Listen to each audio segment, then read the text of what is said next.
était une fois une jeune et jolie princesse appelée Blanche-Neige. Sa méchante belle-mère, la reine, craignait qu'un jour la beauté de Blanche-Neige ne surpasse la sienne. Alors elle força la jeune princesse à se vêtir de haillons et à travailler comme servante au château. Chaque jour, la reine demandait à son miroir magique. « Miroir magique au mur, qui a beauté parfaite et pure ?» À chaque fois que le miroir répondait que c'était la reine, Blanche-Neige était sourde. Un jour que Blanche-Neige tirait de l'eau d'un puits, elle fit le vœu de rencontrer celui qui l'aimerait, et elle imagina comme il serait charmant. Alors qu'elle contemplait la surface du puits, elle vit un autre visage que le sien se reflétait dans l'eau. C'était celui d'un beau prince. Bonjour. T'ai-je effrayé? Attends, ne t'enfuis pas. Mais Blanche-Neige s'enfuit vers son balcon, d'où elle put observer le prince. Au même moment, la reine était en train d'épier Blanche-Neige et le prince. Quand elle les vit ensemble, elle devint folle de rage et courut demander au miroir qui était la plus belle. Célèbre est ta beauté, Majesté. Pourtant, une jeune fille en loques, dont les haillons ne peuvent dissimuler la grâce, est, hélas, encore plus belle que toi. Décris-la-moi. Lèvres rouges comme la rose, cheveux noirs comme l'ébène, teint blanc comme la neige. Blanche-Neige. Furieuse, la reine fit venir un chasseur. Conduis Blanche-Neige dans la forêt.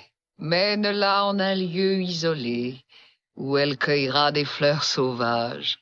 Et là, mon fidèle et loyal serviteur, tu la tueras. Mais votre majesté, la jeune princesse... Silence! Si tu échoues, tu seras mis à mort. Sachant qu'il ne pouvait désobéir à la reine, le chasseur conduisit Blanche-Neige dans la forêt. Mais quand vint le moment de la tuer, il ne put s'y résoudre et tomba à genoux. Je supplie votre Altesse de me pardonner. Vous pardonnez quoi? Elle est folle de jalousie. Elle ne reculera devant rien. Mais qui? La reine! La reine? Vite, mon enfant, vite! Courez vous cacher! N'importe où! Dans les bois! Ne revenez jamais! Partez tout de suite! Partez! Seule et terrifiée, Blanche-Neige s'enfuit dans la forêt. Partout des yeux perçants semblaient l'observer dans le noir. Elle entendit des bruits lugubres et sentit des branches d'arbres s'accrocher à elle.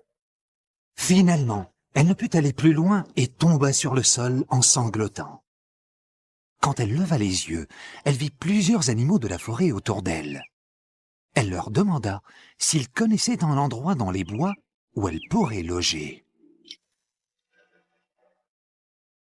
Les animaux conduisirent Blanche-Neige jusqu'à une jolie petite maison dans la forêt. Elle frappa à la porte, mais n'obtint pas de réponse. Alors, elle entra. Oh, c'est adorable. Une vraie maison de poupée. Oh, quelle mignonne petite chaise. Mais il y a 7 petites chaises. Il doit y avoir 7 petits-enfants. Et si j'en juge par cette table, 7 petits-enfants bien peu soigneux. J'ai une idée. Mettons de l'ordre, faisons-leur une surprise. Ils me permettront peut-être de rester. Grâce à l'aide de ses nouveaux petits amis, Blanche-Neige mit la maison en ordre en un rien de temps. Puis, elle décida de monter à l'étage. Oh, les adorables petits lits. Et regardez, leurs noms sont gravés sur chacun d'eux. Prof, Joyeux, Atchoum, Simplet. Quel drôle de nom pour des enfants. Grincheux, timide et dormeur. Oh, je m'endors un peu moi-même. Elle s'allongea en travers de 3 petits lits et s'endormit. Au même moment, les habitants de la maison étaient en chemin pour regagner leur logis. Ce n'étaient pas du tout des enfants, mais 7 nains qui travaillaient toute la journée dans une mine de diamants. Alors qu'ils s'approchaient de la maison, l'un d'eux, prof, s'écria. « Notre maison! La lumière mille! La lumière brille !»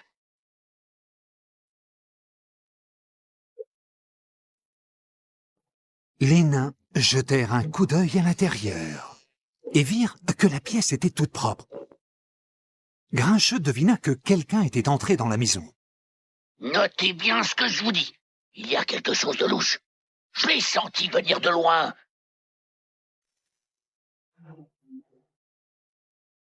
Soudain, ils entendirent un bruit. Prof regarda en direction de l'étage. Ça vient de là-haut. Oui, de la chambre à coucher. Prudemment, les 7 petits hommes se dirigèrent vers la chambre. Prof ouvrit la porte et jeta un coup d'œil. C'est une jeune fille. Les nains s'approchèrent de Blanche-Neige. Soudain, elle se mit à bouger. Prof et les 6 autres nains coururent se cacher. Réveillée, Blanche-Neige s'étira en bâillant. Puis elle vit 7 paires d'yeux qui l'observaient depuis l'autre bout du lit. Elle s'assit sur le lit en souriant. Enchanté, messieurs. Enchanté de quoi? Grincheux fronça les sourcils, Blanche-Neige sourit. Oh, toi, tu dois être grincheux. On sait qui on est. Demande-lui qui elle est. Oh, que je suis donc bête. Je suis Blanche-Neige. Blanche-Neige, la princesse. Les nains étaient très impressionnés, à l'exception de Grincheux qui demanda à Blanche-Neige de s'en aller.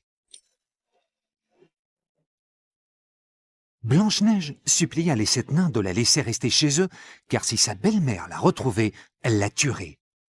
Mais Grincheux ne voulait pas céder. C'est une vieille sorcière. Si elle sait que Blanche-Neige est ici, elle nous tombera dessus et exercera sa vengeance sur nous. Elle ne me trouvera jamais ici. Et si vous me gardez, je m'occuperai de tout. Je ferai la lessive, la couture, le ménage et la cuisine. La cuisine. Hurrah! Elle reste. Au château, la reine était devant son miroir. Miroir magique, écoute. Qui est la plus belle de toutes? Par-delà la 7e chute, dans le logis des 7 nains, demeure Blanche-Neige. C'est elle la plus belle. Ainsi il m'a trahi. Je me rendrai moi-même au logis des nains et déguisé, de telle façon que personne ne pourra soupçonner qui je suis. La reine prépara une potion magique qui la fit se transformer en une affreuse vieille marchande de fruits. Une pomme empoisonnée. Une tranche de la pomme empoisonnée et les yeux de la victime se fermeront à jamais dans un sommeil de mort. La victime du sommeil de mort ne peut être ramenée à la vie que par un premier baiser d'amour. Il n'y a pas de danger. Les nains vont la croire morte. Pendant ce temps, les nains se préparaient à partir travailler. Alors qu'elle leur disait au revoir, Prof mit Blanche-Neige en garde. Et rappelez-vous, mignonne, la reine est très rusée. Une vraie sorcière. Grincheux lui dit en bougonnant. Et vous, suivez mon conseil. Surtout ne laissez personne entrer sous notre toit. Blanche-Neige lui sourit. Mais Grincheux, tu m'aimes donc? Peu après le départ des nains, la vieille marchande se présenta chez les 7 nains. Tu es toute seule, mon bijou. Mais oui, je suis seule, mais... Tu fais des tartes. Oui, des tartes aux prunes. Les tartes aux pommes, c'est ce que les hommes préfèrent dans tous les pays. Et faites avec de belles pommes, comme celle-ci. Elle prit une grosse pomme rouge dans son panier. Tu veux en goûter une? Vas-y, croque-en un morceau. Pressentant que Blanche-Neige était en danger, des oiseaux se jetèrent sur la vieille marchande et firent tomber la pomme de ses mains. Laissez-moi. Assez, allez-vous-en. Vous n'avez pas honte d'effrayer cette pauvre vieille dame? Oh, mon cœur, mon pauvre cœur. Fais-moi entrer chez toi, que je m'y repose. Donne-moi à boire un peu d'eau. Les animaux et les oiseaux coururent prévenir les 7 nains. Une fois dans la mine, ils tirèrent les nains par la manche en piaillant pour les obliger à les suivre. Allez, filez! Ils ne vont donc pas s'arrêter. Il se passe quelque Ils chose! ne se conduisent pas comme ça pour rien! Prof devina que Blanche-Neige était en danger. La reine! Ils se mirent immédiatement en route. Blanche-Neige! La reine va la tuer! Il faut la sauver! Au même moment, la reine tendit à Blanche-Neige la pomme empoisonnée. Et parce que tu t'es montré si gentil pour une pauvre vieille, je partagerai un secret avec toi. Ce n'est pas une pomme ordinaire, c'est un fruit qui exauce les vœux. Elle exauce les vœux? Oui. Un morceau et tous tes rêves les plus chers se réalisent. La vieille marchande demanda à Blanche-Neige. Peut-être y a-t-il quelqu'un que tu aimes. Blanche-Neige eut une pensée pour son prince. Oui, oui, il y a quelqu'un. J'en étais sûre, j'en étais sûre. La vieille grand-mère connaît le cœur des jeunes filles. Allons, prends la pomme, chérie, et fais un vœu. Blanche-Neige mordit dans la pomme. Oh, je me sens toute drôle. Quelques instants plus tard, elle s'écroula sur le sol. Un violent orage éclata alors que les 7 nains atteignirent enfin la maison, où ils trouvèrent Blanche-Neige inanimée. À travers le rideau de pluie, Grincheux vit la vieille sorcière qui s'enfuyait dans la forêt. Ah! La voilà! Rattrape-la! Les nains poursuivirent la sorcière jusque sur la falaise. Je vais vous broyer les os. Elle essaya alors de soulever un énorme rocher pour les écraser. Soudain, un puissant éclair vint frapper la corniche qui s'effondra, précipitant la méchante sorcière dans le vide.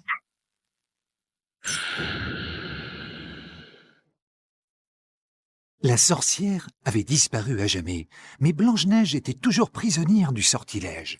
Même morte, elle était si belle que les 7 nains n'avaient pu se résoudre à l'enterrer. Ils décidèrent de lui faire un cercueil d'or et de verre. Ainsi, ils pourraient toujours la contempler et veiller sur elle.